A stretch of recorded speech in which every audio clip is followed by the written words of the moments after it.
Graça e paz, queridos irmãos. Antes de nós abrirmos a palavra do Senhor, essa semana eu estava pensando e vendo algumas capacidades do ser humano. Nós geralmente reclamamos daquilo que o homem faz. Nós podemos também ver coisas boas sendo feitas. Eu gosto de um canal que passa lá obras maravilhosas ao redor do mundo. Mostram grandes coisas construídas pelo homem, coisas magníficas. Também sobre tecnologia. É interessante vermos a que ponto estamos hoje, a que ponto estamos chegando, o quanto está sendo prospectado a chegar, e o homem se vê como também criador. Mas aí vem o problema, quando nós, ofuscados pelo pecado, acabamos olhando para as nossas capacidades e acabamos esquecendo da capacidade de Deus, acabamos esquecendo da grandiosidade de Deus, e a tecnologia, algo que deveria aproximar pessoas, acaba afastando, aquilo que poderia melhorar, aquilo que poderia adiantar alguns processos, acaba sendo mais burocrático e mais difícil. E aí algumas vezes a gente vai se perdendo em tudo que está acontecendo, os dias vão passando, e aí nós não conseguimos mais ver o cuidado de Deus, porque em vez de nós orarmos pedindo uma chuva, ou pedindo frio, ou pedindo calor, nós vamos lá no nosso celular e olhamos, não vai chover, não vai esquentar, não adianta eu orar. Depende das condições climáticas. Aqui tem um radar que mostra para mim onde está a nuvem, então não vai chover, não adianta orar. E isso vai nos afastando da grandiosidade de Deus, porque acabamos colocando atributos humanos em Deus e deixamos de lado o que Ele pode fazer, o que Ele tem feito na história, e algumas coisas triviais, algumas coisas simples que Deus fez pela história do seu povo, vamos esquecendo sobre a soberania de Deus sobre todas as coisas, vamos esquecendo sobre o tamanho de Deus, vamos esquecendo que Ele é. Quando pergunta quem é o Senhor, eu sou. Sem início, sem fim, sem meio, apenas Ele é. É o Senhor, é eterno. A humanidade tentando agora entender o que é o metaverso, não consegue entender o que é a eternidade de Deus, e quer viver uma realidade paralela. O humano vai caminhando para longe do Senhor, mas é por conta do pecado, por aquilo que vai afastando. Mas o Senhor a todo tempo vai chamando os seus para próximo dEle, e aqueles que são escolhidos em amor, conseguem ouvir, conseguem retornar, conseguem continuar dependendo de Deus, conseguem se alegrar com as pequenas coisas, conseguem se alegrar com as grandes coisas. Eu convido você a abrir a palavra do Senhor junto comigo. No livro de Efésios, nós leremos o capítulo 1, a partir do versículo 3, nós leremos até o versículo 14. Efésios capítulo 3, acompanhe comigo, também será projetado, ou abra sua Bíblia junto comigo. Efésios capítulo 1, versículo 3, a partir do versículo 3 até o versículo 4. Efésios 1, a partir do versículo 3, a palavra do Senhor nos diz assim: Bendito o Deus e Pai de nosso Senhor Jesus Cristo, que nos tem abençoado com toda sorte de bênção espiritual nas regiões celestiais em Cristo, assim como nos escolheu nele antes da fundação do mundo, para sermos santos e irrepreensíveis perante ele, e em amor nos predestinou para ele, para a adoção de filhos por meio de Jesus Cristo, segundo o beneplácito de sua vontade, para louvor da glória de sua graça, que Ele nos concedeu gratuitamente no amado, no qual temos a redenção pelo seu sangue, a remissão dos pecados segundo a riqueza da sua graça, que Deus derramou abundantemente sobre nós em toda a sabedoria e prudência, desvendando-nos o mistério de sua vontade, segundo o seu beneplácito que propusera em Cristo, de fazer convergir nele, na dispensação da plenitude dos tempos,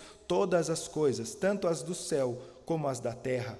Nele, digo, no qual fomos também feitos herança, predestinados segundo o propósito daquele que nos fez todas as coisas, conforme o conselho da sua vontade, a fim de sermos para louvor da sua glória, nós, os que de antemão esperamos em Cristo, em quem também vós, depois que ouvistes a palavra da verdade, o evangelho da vossa salvação, tendo nele também crido, foste selado com o Santo Espírito da promessa, o qual é o penhor da nossa herança, até o resgate da sua propriedade, em louvor da sua glória. Oremos mais uma vez. Senhor, nosso Deus, nosso Pai, nós agradecemos a sua palavra, pedimos ao Deus, clamamos ao Senhor a orientação do Teu Espírito Santo, ó Deus, o mesmo que é o penhor de toda a sua obra, ó Deus, que quebrante os nossos corações, abra a sua mente para compreendermos e aprendermos mais do Senhor, em nome de Jesus. Nós pedimos a sua misericórdia, ó Deus, sobre esse texto lido e sobre a explicação também, ó Deus, nós pedimos a tua bênção em nome de Jesus. Amém. Como eu disse na minha pequena introdução, nós nos maravilhamos e ficamos fascinados com a tecnologia, com grandes coisas, com tudo aquilo que o homem pode fazer, com a capacidade que nós temos de ter a tecnologia em mãos e aproveitar dela. E acabamos nos entretendo com isso, nos voltando para isso, e algumas vezes esquecemos aquilo, ou deixamos de lembrar, ou então nem sabemos aquilo que Deus está fazendo, ou aquilo que Deus já fez, a grandiosidade de Deus para com seus filhos. Paulo está escrevendo aos Efésios, uma cidade-chave no Império Romano. E ele não está escrevendo isso de uma forma tranquila, sentado em seu escritório, numa bela manhã, onde ele ouviu do Espírito Santo aquilo que ele deveria escrever para a sua igreja. Ele está escrevendo esta carta numa questão ou numa condição de preso por conta do Evangelho.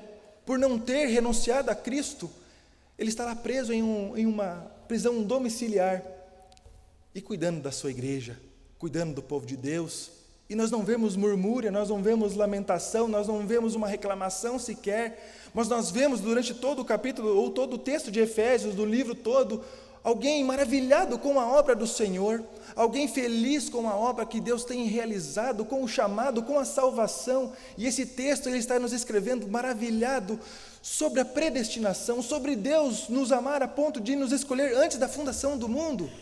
E ele começa esse texto falando: bendito o Deus e Pai do nosso Senhor Jesus Cristo. E esse é o primeiro ponto que eu queria lembrar. Como Paulo olhava para Deus, como ele dependia do Senhor, alguém que entendeu a condição de servo, aquele que antes opressor da igreja, aquele que antes perseguia a igreja e tinha uma carta branca de Roma para prender, para açoitar, para até mesmo matar, agora estava perseguido por aqueles que eram como ele, mas que também teve a chance, por conta disso, de se envergonhar do seu passado e perceber que era a missão dele anunciar o Evangelho, anunciar a salvação, anunciar essa predestinação que nós tanto gostamos de ouvir, anunciar a remissão dos pecados em Jesus Cristo, mas também anunciar a remissão dos pecados, o arrependimento, a confissão, a dependência do Senhor aos gentios e aos judeus. Para o contexto local, somente o judeu era o povo de Deus. E os judaizantes tinham uma questão muito simples: até a gente consegue crer em Jesus Cristo, mas precisa colocar mais alguma coisa aí, porque você precisa fazer alguma coisa. Então, circuncisão. Você precisa ter a circuncisão e o batismo nas águas. Você precisa de Jesus e mais alguma coisa. Isso é obra do maligno, em querer colocar mais alguma coisa na obra do Senhor, e algumas vezes nós somos tentados a, em nossas vidas, querermos colocar mais alguma coisa. Eu preciso de Jesus, mas eu preciso disso, eu preciso de mais aquilo, e somente Deus vai agir se eu fazer mais alguma coisa e mais alguma coisa.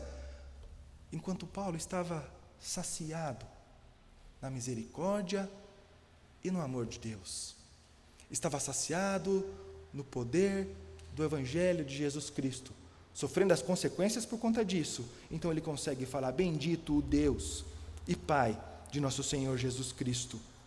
Bendito o Deus e Pai do nosso Senhor Jesus Cristo, que nos tem abençoado com toda sorte de bênção. Hoje, em muitas teologias rasas, ser abençoado é ter uma vida boa. Ser abençoado é ter posses e riquezas. Ser abençoado é ter uma família comercial de margarina. Ser abençoado é ter uma boa profissão, estar bem colocado no mercado de trabalho. Isso é ser abençoado. Ser abençoado é você fazer um propósito com Deus. Você vai lá e deposita um valor, e aí então, num esquema meio de pirâmide, você tira depois muito mais do que você colocou. E a palavra do Senhor não nos ensina isso. Quando nós nos deparamos com um texto como esse, entendemos o contexto onde Paulo estava escrevendo isso, como alguém que está sendo preso, como alguém que está sendo cerceado o seu poder de fala, como alguém que está sendo cerceado a sua liberdade, como alguém que muitas vezes foi açoitado enquanto não sabiam que ele era cidadão romano, poderia falar isso: bendito Deus e Pai do nosso Senhor Jesus Cristo, que nos tem abençoado com toda sorte de bênção.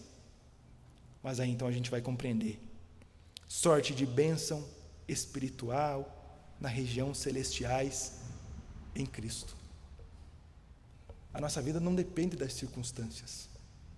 É muito difícil viver e compreender isso, porque a nossa realidade é como ser um elétron. A gente quer a estabilidade. Nós não queremos a instabilidade, nós queremos a estabilidade a todo tempo, ficar bem. E gastamos a vida, gastamos saúde, gastamos recursos e buscamos, porque nós precisamos ficar bem.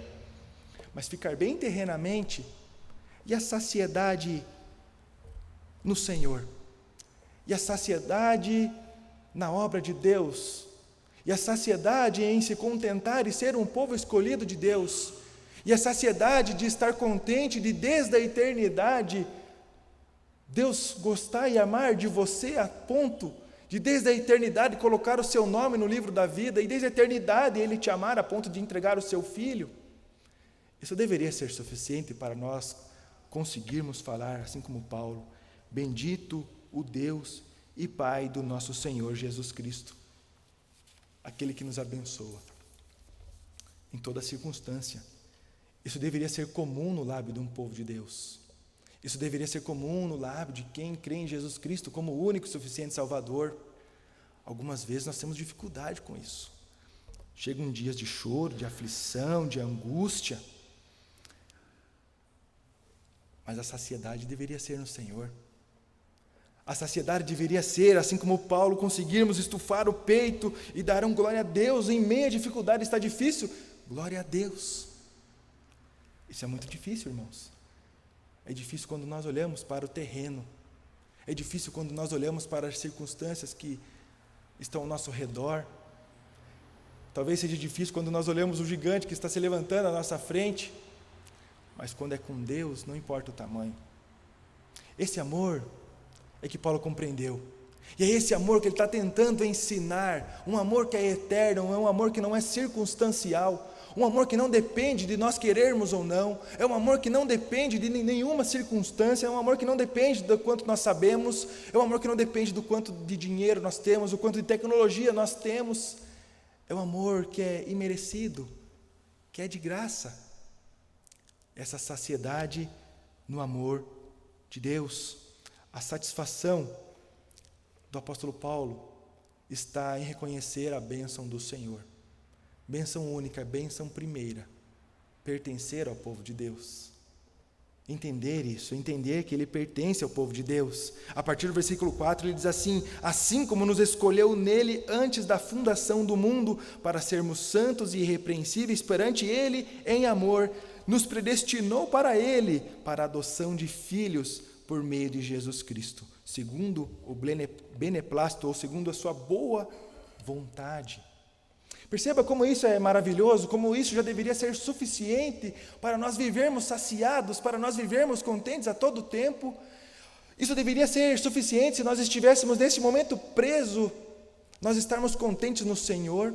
E quando nós olhamos para a história do apóstolo Paulo, nós vamos perceber eles lá de madrugada cantando, louvando ao Senhor, com os pés amarrados, com as costas em couro vivo, porque eles não negaram Jesus Cristo, porque eles curaram uma pessoa, porque a boa obra foi feita, e aí então ele sofreu por aquilo. Ele estava sofrendo pelo Evangelho, porque ele entendeu a obra do Senhor, ele entendeu a escolha eterna de Deus. Como eu disse, algumas vezes nós nos perdemos e acabamos ao ponto de falar assim: não, eu que escolhi Deus. Se eu não quiser Deus, Ele não entra em minha vida. E esse texto vai falar assim: antes que o mundo existisse, você foi escolhido por Deus. Nós não temos uma chance, nós não temos uma oportunidade. Se você está aqui esta noite, é porque Deus te ama a ponto de te escolher antes de ter criado o universo, porque Ele é Deus. Algumas vezes nós projetamos o amor que nós compreendemos entre a humanidade, entre os homens, e projetamos no Senhor, e acabamos com os olhos ofuscados pelo pecado, e não compreendemos o amor de Deus por nós, chegamos a titubear: mas será que Deus me ama? Está tão difícil a minha vida, nossa, cada dia está pior, eu faço, parece que estou patinando. Esse texto deveria aquecer os nossos corações. Deus nos ama antes de criar toda a criação. Ainda quando tudo estava no caos, Deus já te escolheu, Deus já te amou. Isso deveria ser suficiente para nós. Algumas vezes não é, infelizmente. Algumas vezes nós queremos um pouquinho mais. Algumas vezes nós queremos aquele negocinho que eu preciso, que eu gostaria, que eu almejo, que eu queria um pouquinho mais. No texto de João Calvino, sobre esse texto, ele diz assim: a eleição eterna é o fundamento e causa primeira, tanto do nosso chamamento, como todos os benefícios que recebemos de Deus. Eu achei interessante este texto. Sobre os benefícios que recebemos de Deus, geralmente nós queremos a parte boa, geralmente nós queremos a estabilidade, ficar bem, mas não só de tempos bons e fáceis vivem o povo de Deus. Jesus Cristo orou quantas vezes por isso? Sabendo das dificuldades, algumas vezes nós esquecemos e duvidamos do amor de Deus por conta disso, pela situação que estamos passando, e a palavra do Senhor está falando assim: meu querido, eu te amo. Antes da fundação do mundo eu escolhi você para ouvir essa palavra hoje, para entender o amor eterno de Deus, independente do que nós fazemos ou do que nós somos capazes de fazer. Deus nos escolheu desde a eternidade, Ele é eterno, e as suas escolhas são eternas, e a sua vontade tem consequências eternas. E todo aquele que crê em Jesus Cristo como Senhor e Salvador tem uma condição eterna: ser salvo, ter a vida eterna. Mas aquele que nega Jesus Cristo como Senhor e Salvador também tem uma condição eterna: a condenação, a morte e o inferno, que muitos esquecem que existem e vivem como se não fosse acontecer. Nós temos uma certa dificuldade com essa palavra escolher. Como assim Deus escolheu um e não escolheu o outro? Mais uma vez, nós damos atributos humanos a Deus. Nós imputamos a nossa justiça à justiça de Deus. Quando nós olhamos Jesus Cristo na cruz, lá no madeiro, com 2 bandidos, facilmente alguém ou algum discípulo de Jesus passaria ali e falaria assim: ali nós temos 2 justiças e uma injustiça. E Deus estava olhando para aqueles 3 e falou assim: aqui nós temos uma justiça. A minha justiça está sendo colocada sobre Jesus Cristo, meu Filho, para remir, para salvar o meu povo, porque desde a eternidade eu os escolhi para ser meu. Desde a eternidade eu escolhi, então eu vou lá e entrego o meu filho, eu sacrifico ele, eu derramo o sangue do meu filho, por amor a vocês, por amor a cada um de nós, por amor àqueles que antes estavam caídos, aqueles que estavam longe de Deus, aqueles que estavam condenados, porque descendentes de Adão e Eva são, agora a partir de Jesus, descendentes da vida são, por meio do sacrifício de Cristo. Paulo entendeu isso, então ele consegue falar: bendito o Deus e Pai, nosso Senhor Jesus Cristo. Em segundo lugar, nesse texto, versículo 7, vai nos lembrar sobre a redenção e a remissão dos pecados. Versículo 7, no qual temos a redenção pelo seu sangue, a remissão dos pecados, segundo a riqueza da sua graça. Perceba que não há nenhuma parte humana aqui, não há nem como nós pagarmos um pouquinho do pecado, não tem como nós pagarmos um pouquinho do pecado depois. Todo o pecado já está pago na conta de Jesus Cristo, para a glória de Deus. Versículo 7, bem no finalzinho, diz assim: segundo a riqueza da sua graça. É um favor imerecido. Nós, como pecadores miseráveis, como pecadores que deliberadamente escolhem pecar, estávamos longe de Deus, e Deus, por sua imensa misericórdia, amor e bondade, e por sua escolha em nos amar, então Ele resolve sacrificar o seu Filho. A nossa confissão de fé, no capítulo 11, diz assim: os que Deus chama eficazmente, também livremente justifica. Essa justificação não consiste em Deus infundir nelas a justiça, mas em perdoar os seus pecados e em considerar e aceitar as pessoas como justas. Deus não as justifica em razão de qualquer coisa neles operada ou por elas feita, mas somente em consideração da obra de Cristo, não lhes imputando como justiça a própria fé, o ato de crer ou qualquer outro ato de obediência evangélica, mas imputando-lhes a obediência e a satisfação de Cristo. Quando eles o recebem, se firmam nele pela fé, que não tem em si mesmo. É isso que o apóstolo Paulo está falando. É sobre isso que a confissão de fé de Westminster, que nós assinamos embaixo como uma confissão reformada, está falando. É sobre o sacrifício de Cristo e que nós não podemos e não temos como devolver, como pagar, não temos como agradecer, a não ser entregando as nossas vidas para Cristo, ou melhor, reconhecendo que as nossas vidas são de Cristo, porque Deus, desde a eternidade, nos escolheu para ser o seu povo. O apóstolo Paulo conseguiu compreender isso. A nossa vida depende totalmente de Jesus. As circunstâncias das nossas vidas dependem totalmente de Jesus. Tem um filme, eu não vou lembrar o nome dele agora, mas eu estava lá trocando de canal, e aí já peguei o filme começado, e eu tenho um costume de, quando eu ligo a caixinha do nada, eu fico trocando de canal. Eu fico assistindo tudo e assistindo nada. Vou do primeiro até o último assistindo um pedacinho de cada coisa. Minha esposa não gosta muito, mas eu gosto.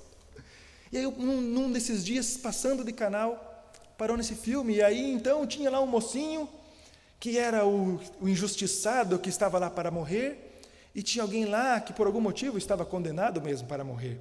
E aí, então, como todo filme hollywoodiano, o mocinho, de uma forma extraordinária, consegue, de algum modo, soltar a sua cadeia, e então ele consegue escapar, e ele resolve fugir daquele lugar para salvar a sua vida. E aí, no momento que ele vai sair, assim, ele olha para trás e resolve salvar o cara que estava lá.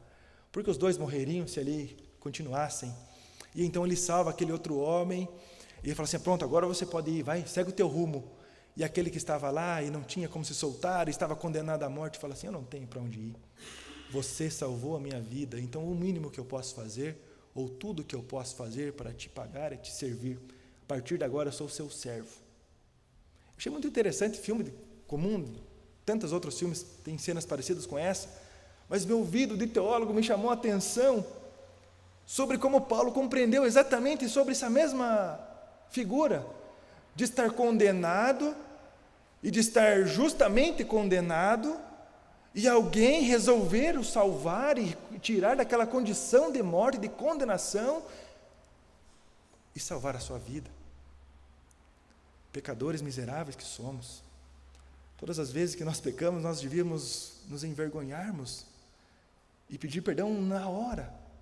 Mas nós temos essa dificuldade, nós pedimos perdão e não conseguimos pedir perdão para Deus, não conseguimos pedir perdão para o próximo, porque o pecado nos afasta de Deus, o pecado nos afasta daquilo que é bom, daquilo que é perfeito. E é sobre isso que você está falando, vocês não conseguem fazer isso, mas eu consigo. Eu salvo vocês, eu mando o meu filho, desde a eternidade eu escolhi você para ser meu, e eu mando o meu filho para te salvar, porque você não tem capacidade de ser dessa condição, porque você está morto no pecado. E aí a importância de nós celebrarmos a vida em Jesus Cristo, a ressurreição, o motivo desta cruz está vazia, porque a partir da ressurreição de Cristo nós ressuscitamos como nova criatura, e então nós temos uma vida diferente dos demais, e então nós conseguimos nos comportarmos diferente daqueles que não temem a Deus, e então nós conseguimos nos desvencilhar das amarras do pecado, e eu consigo confessar, eu consigo pedir perdão, eu consigo exatamente no momento que eu peco pedir para Deus perdão na mesma hora, porque é pelo poder de Deus, é pela obra de Jesus Cristo, não pela minha força, não pela minha capacidade, porque pela minha capacidade eu vou ficar longe de Deus, porque pela minha capacidade eu não vou pedir perdão, pela minha capacidade eu vou me afastar cada vez mais e mais da comunidade de fé, eu vou me afastar mais e mais daquilo que é santo, daquilo que é perfeito, daquilo que é agradável. Mas um eleito remido do Senhor, aquele que compreendeu a obra de Jesus Cristo, aquele que celebra a transformação e a mudança de vida, aquele que celebra a metanoia, ele não consegue ficar parado. Aquele que é eleito do Senhor, ele não consegue ouvir a salvação de Jesus e continuar inquieto e continuar na mesma situação. Aquele que é do Senhor não consegue ouvir que Deus o ama desde a eternidade, sem ele nem existir, sem ele ter feito nada, e não se render aos pés do Senhor, não consagrar a sua vida para Deus, não consagrar a sua família para o Senhor, como aquele que não tem como pagar, e a única coisa que ele pode fazer é servir. O apóstolo Paulo conseguiu compreender isso, e ele fala assim: eu, Paulo, apóstolo de Cristo, o pior deles. Algumas vezes ele fala assim: eu, Paulo, servo de Jesus, eu, Paulo, escravo de Jesus. Ele compreendeu a sua condição, ele compreendeu a sua situação, e não conseguiu continuar na mesma forma e no mesmo lugar. Ele entendeu a redenção, Ele compreendeu a remissão dos seus pecados e então compreendeu que ele não tem nada mais ao que fazer, a não ser glorificar ao Senhor enquanto espera a sua volta. Aqueles que são remidos pelo sangue do Cordeiro não conseguem ficar parados. Aqueles que são remidos pelo Cordeiro não conseguem ficar esquentando um banco. Aqueles que conseguem compreender a obra do Senhor não conseguem esperar alguém fazer no seu lugar aquilo que é seu para fazer. Aquele que é remido do Senhor não consegue murmurar enquanto chegam as dificuldades e continua servindo ao Senhor. Aquele que compreendeu a obra da salvação, ele tem uma vida diferente dos demais, porque a sua alegria e satisfação não está na condição a que está, mas está na condição a que estava e foi mudada a partir de Jesus Cristo. Entender que todos os dias precisamos confessar os nossos pecados. Todos os dias nós precisamos reconhecer quem nós somos, olhar para o fundo do nosso coração, confessarmos aqueles pecados que nós não temos coragem de falar para ninguém, confessarmos aquele pecado de estimação, aquele pecado de bolso que nós tiramos e consumimos e guardamos para amanhã consumir mais um pouquinho. Confessar e abandonar todas as velhas práticas e servir ao Senhor com alegria, todos os dias da minha vida, enquanto eu espero Jesus voltar. Um servo de Jesus é aquele que serve o Mestre, enquanto, em terceiro lugar, nós esperamos a Cristo.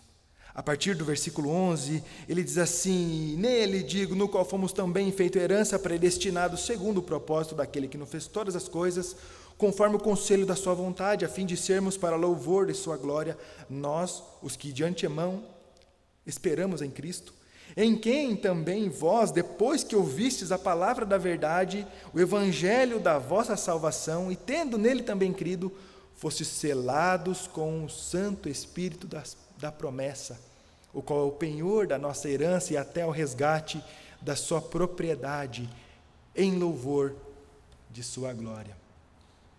O resgate da sua propriedade.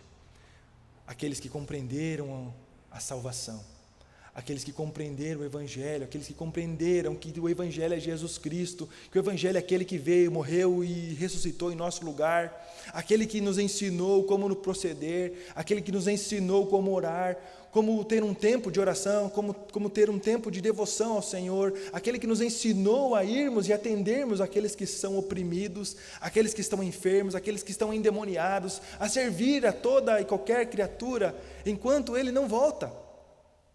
Aqueles que compreenderam isso são os servos do Senhor, que independente da situação que estão almejando o retorno de Jesus. Nós já estamos aí há mais de 80 dias da guerra da Ucrânia, e eu achei interessante porque quando começou essa guerra, aquele conflito, muitos ali começaram a ficar preocupados, e então agora Jesus vai voltar. E aí, vendo esses teólogos de internet, é engraçado, alguns já conseguiram achar textos bíblicos e fazer algumas interpretações, alguns arranjos para que aqueles povos fossem a alguma profecia, e nós já estamos lá há 80 dias, e Jesus ainda não voltou, porque não é chegado o seu tempo, no momento exato Ele vai voltar. E é bom nós não sabermos essa data, porque aumenta a nossa urgência em pregar o Evangelho a toda criatura, em lembrarmos do versículo 4, onde diz que Deus escolheu antes da fundação do mundo, lembrarmos do versículo 5, que Deus nos predestinou para Ele, lembrarmos do versículo 11, que também fala, somos feitos herança predestinados segundo o propósito daquele que faz todas as coisas conforme o conselho da sua vontade. Perceba que há povo de Deus em todo lugar.